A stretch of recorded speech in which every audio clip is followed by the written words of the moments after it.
7 India, सच दिखाने की हिम्मत। नमस्कार, न्यूज 24/7 इंडिया में आपका स्वागत है। मैं हूं आपके साथ निधि पाल। चलिए शुरुआत करते हैं आज की ताजा खबरों की। लोकसभा चुनाव के चौथे चरण हेतु 25 अप्रैल गुरुवार को नामांकन फॉर्म जमा करने के अंतिम दिन रतलाम लोकसभा सीट पर भाजपा उम्मीदवार अनीता नागर सिंह चौहान ने झाबुआ में जिला निर्वाचन अधिकारी नेहा मीणा के समक्ष अपना नामांकन फॉर्म जमा किया। उक्त जानकारी देते हुए जिला भाजपा मीडिया प्रभारी योगेंद्र नाहर ने बताया कि इस अवसर पर मुख्यमंत्री डॉक्टर मोहन यादव, केंद्रीय मंत्री फग्गन सिंह कुलस्ते, प्रदेश के उप मुख्यमंत्री जगदीश देवड़ा, कैबिनेट मंत्री निर्मला भूरिया, कैबिनेट मंत्री चैतन्य कश्यप, वन मंत्री नागर सिंह चौहान सहित झाबुआ, अलीराजपुर और रतलाम जिले की भाजपा के जिलाध्यक्ष मौजूद थे। इस अवसर पर भाजपा की विशाल आमसभा झाबुआ के बस स्टैंड पर संपन्न हुई। जनसभा को संबोधित करते हुए मुख्यमंत्री मोहन यादव ने केंद्र की मोदी सरकार व भाजपा की प्रदेश सरकार द्वारा कराए गए विकास कार्यों को गिनाया और आदिवासियों को बताया कि भाजपा की सरकार ही आदिवासियों का विकास करने वाली पार्टी है। मुख्यमंत्री ने कहा कि प्रदेश और केंद्र की सरकार में विकास कार्य आगे भी जारी रहेगा।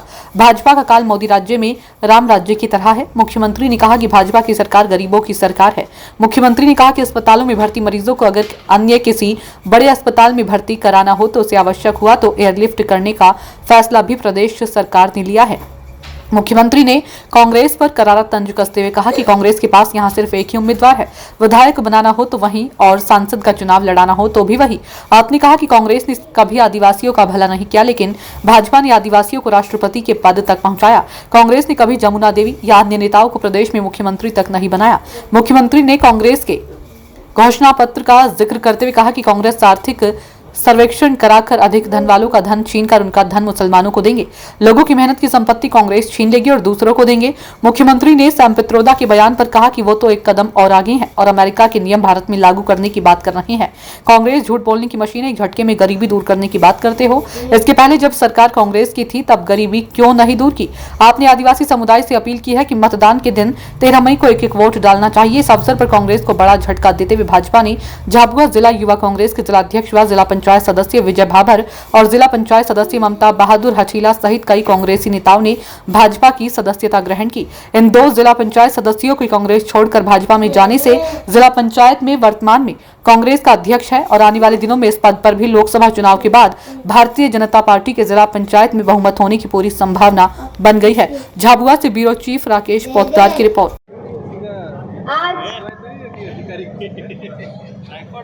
नामांकन रैली में अपना कीमती समय, बहुमूल्य समय निकालकर आए माननीय मुख्यमंत्री जी डॉक्टर मोहन यादव जी, आदरणीय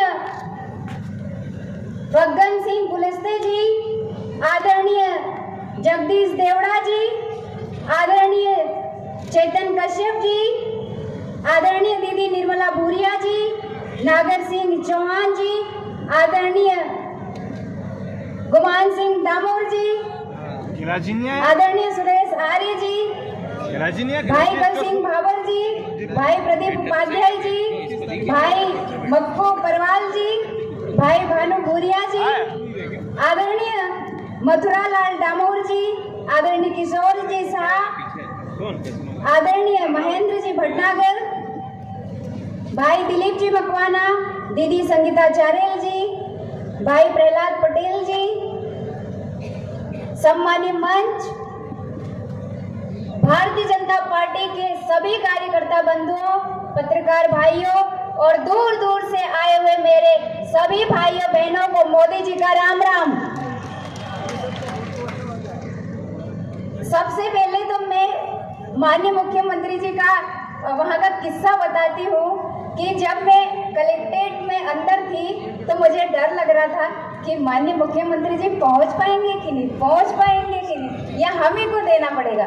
पर मुख्यमंत्री जी इतनी स्पीड में आए, इतना भाग कर आए कि समय रहते हुए अंदर प्रवेश किया और हमने नामांकन दाखिल किया।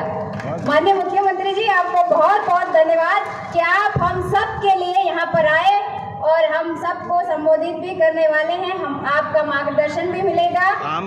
आप सबसे पहले तो मैं आप सबसे कहना चाहती हूँ भाइयों बहनों कि अब आने वाली 13 मई को मतदान होने वाला है और जितने भी भाई बहन बैठे हैं, आप सबसे मैं निवेदन करती हूँ कि हमारे पास मात्र 15 दिन बाकी रह गए हैं और इन 15 दिनों में हमको कमल का फूल खिलाना है और वो कमल का फूल कैसे खिले ये रणनीति हमको बनाना है।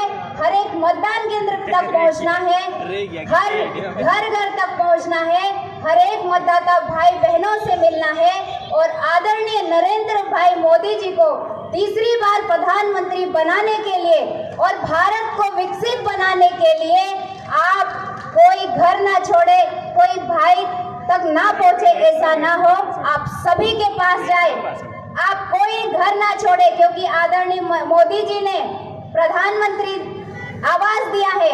आदरणीय मोदी जी ने हमारी बहनों के लिए गैस का चूल्हा दिया है और टंकी दी है। तो आदरणीय मोदी जी ने भेदभाव नहीं किया। इसलिए आप बहनों से और भाइयों से निवेदन करती हूँ कि आप कोई घर ना छोड़े, क्योंकि मोदी जी ने कोई घर नहीं छोड़ा।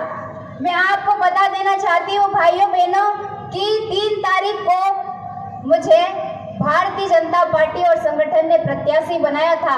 मैं तब से लगातार आपके मार्गदर्शन में, आपके सहयोग से मंडल स्तर तक पहुंची हूँ। शक्ति केंद्र तक पहुंचने का पूरा प्रयास कर रहा है संगठन के माध्यम से मुझे, लेकिन 2362 मतदान केंद्र है भाइयों, आपको पहुंचना पड़ेगा और असली प्रत्याशी हमारा कमल का फूल है। आदरणीय मोदी जी के नेतृत्व में चुनाव लड़ रहे हैं हम सब, इसलिए आप तन मन धन लगाकर आप सभी जुट जाएं और भारतीय जनता पार्टी को विजय बनाने में अपना सहयोग प्रदान करें। हो जाएगी। अरे बाप रे, ये कौन सा कानून है?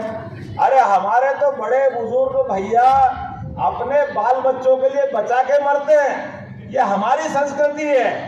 खुद पेट काट के अपने पास पैसे बचा के रखते हैं कि अगली पीढ़ी को देना पड़ेगी। ये हमारे अपने गरीब भाई बहन से पूछो कि जब चूल्हा जलता और आटा नहीं हो घर में तो उनपे क्या बीतती थी। वो गया जमाना पुराना कि यहाँ से भाग के इंदौर जाना पड़ता था, गुजरात जाना पड़ता था। अब अपने को दोनों समय अनाज मिलता है तो घर में बगैर कोई खाए पानी पी के कोई सोता है क्या? जोरदार ताली बजाओ। आने वाले 5 साल तक फिर दोबारा ये कि यही वापस राशन देने वाले हैं। ये जोरदार ताली बजाओ मोदी जी के लिए। अभी एक और कसर बाकी है।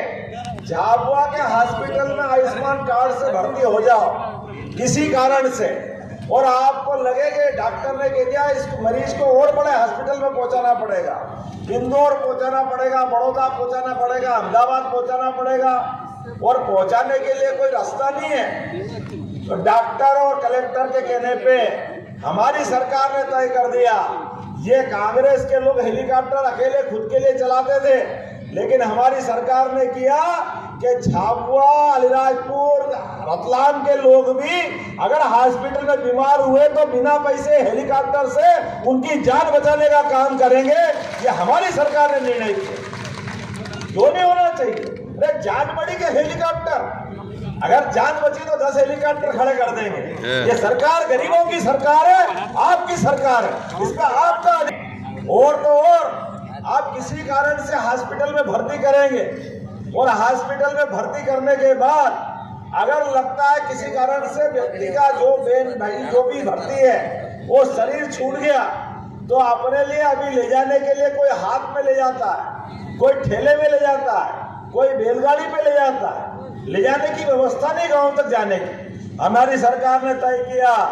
क्या ये कभी भी अच्छी बात नहीं है? अपन समाचार पत्र में देखते हैं, टीवी में देखते, शर्म आती है। हाथ में बच्चे का लाश ले जा रहा है, ठेले पे ले जा रहा है। अब जरूरत नहीं है, सरकार जैसे एम्बुलेंस आपको हॉस्पिटल छोड़ने आएगी ऐसे ही गाड़ी से लाश भी छोड़ने की व्यवस्था सरकार आपके गांव तक करने वाली है। ये हमारी सरकार ने तय की। गरीब से गरीब आदमी की भी इज्जत रखना, ये हमारी अपनी भारतीय जनता पार्टी की नीति। एक और भाई साहब चुनाव लड़ रहे हैं, यहाँ से कितनी बार लड़ेंगे मालूम नहीं, घड़ी घड़ी लड़े जा रहा है, जो को वो लड़े जा रहा है। कभी विधायक में आगे बढ़े, कभी सांसद में आगे बढ़े, पदाधिकारी भी सब बन जाए, लेकिन करने धरने के नाम पे जीरो, झाबुआ में कुछ काम नहीं करते, ये उनका रिकॉर्ड है, ये उनके कर्म है। कांग्रेस कांग्रेस कांग्रेस, मरते मर गए कांग्रेस बोलते बोलते। अरे भैया कांग्रेस हम भी बोल देते, हमारे लिए कोई तकलीफ नहीं, लेकिन आज तक आदिवासी भाई बहन को राष्ट्रपति कभी बनाया क्या कांग्रेस ने? कांग्रेस कभी मौत नहीं। भाजपा के लिए जोरदार ताली बजाओ। पहली बार आदिवासी परिवार की बहन को, एक गरीब आदिवासी बहन को सीधा देश का सबसे बड़ा पद देने का काम अगर किसी ने किया तो हमारे अपने यशस्वी प्रधानमंत्री नरेंद्र मोदी जी ने किया, हमारी पार्टी ने किया। मैं भी आपके जैसे ही गरीब परिवार से निकला हुआ, किसान परिवार से निकला हुआ व्यक्ति, जैसे माननीय प्रधानमंत्री चाय बेचते बेचते गरीब परिवार से निकल कर केवल भाजपा में होते हुए देश के प्रधानमंत्री तक पहुंचे। जोरदार ताली बजाओ, ये गरीबों का सम्मान है। और मैं भी आपके जैसे एक किसान परिवार, गरीब परिवार से निकल करके प्रदेश का मुख्यमंत्री बना, मंत्री बन गए, देश में मंत्री बन गए, प्रदेश के अध्यक्ष बन गए। लेकिन आपका मौका आया तो कांग्रेस ने क्या करा? भारत माता की जय। कभी मुख्यमंत्री का बनाने का सोचा क्या? वो बुआ जी मर गई मांगते मांगते बेचारी, पहले उसको मुख्यमंत्री नहीं बनने दिया, ये भैया साहब को भी नहीं बनने दिया, लेकिन बड़े बेशरम में फिर भी कांग्रेस कांग्रेस कर रहा है। जोरदार ताली बजाओ। कांग्रेस छोड़ने वालों के लिए अब इतनी बड़ी भीड़ आ गई, इनका सबने निर्णय कर लिया है। ऐसी कांग्रेस का उठाव ना करना अच्छा है, ऐसी कांग्रेस में नहीं जाएंगे जिस कांग्रेस के माध्यम से समाजों का अपमान होता, जिस कांग्रेस के माध्यम से लोकतंत्र का अपमान होता, जो कांग्रेस सबको लेके चलना नहीं चाहती, ऐसी कांग्रेस में रहना धिक्कार है। और तो और अभी आपने देखा होगा 4 दिन पहले आपने कांग्रेस के लोगों ने घोषणा पत्र दिया, उस घोषणा पत्र के माध्यम से कितनी बेशर्मी की बात है, कैसे सोच सकते हैं ये लोग। उनने कहा कि भाई हमारा घोषणा पत्र में लिखा है कांग्रेस की सरकार बनेगी तो हम आर्थिक सर्वेक्षण कराएंगे, और आर्थिक सर्वेक्षण में जिनके पास ज्यादा धन है उनसे छीनेंगे, और इस देश पे सबसे पहला अधिकार अल्पसंख्यकों का है, जिसको मनमोहन सिंह जी ने कहा कि हम मुसलमानों को मानते सबसे पहला अधिकार, तो आपसे छीनेंगे और उनको देंगे। ये सरकार का निर्णय भी कांग्रेस वाले कह रहे हैं। आप बताओ, आपने मेहनत करी, आपके बाप दादा की संपत्ति इकट्ठी हुई, आपने अपने बलबूते पे ये सारा तामझाम खड़ा करा, और आपके 2 मकान हैं और आपसे कोई 1 मकान छीनेगा, आपको अच्छा लगेगा क्या? आप बताओ, आप में से कोई छीन के लेगा तो कोई देगा क्या? ये कांग्रेस वालों की मती मारी गई। और एक कल काका जी नए खड़े हो गए, सेम पित्रोदा, राहुल गांधी के गुरु, वो और महागुरु घंटाल क्या मालूम कर रहे हैं, उनने और ऊंची बात कर दी।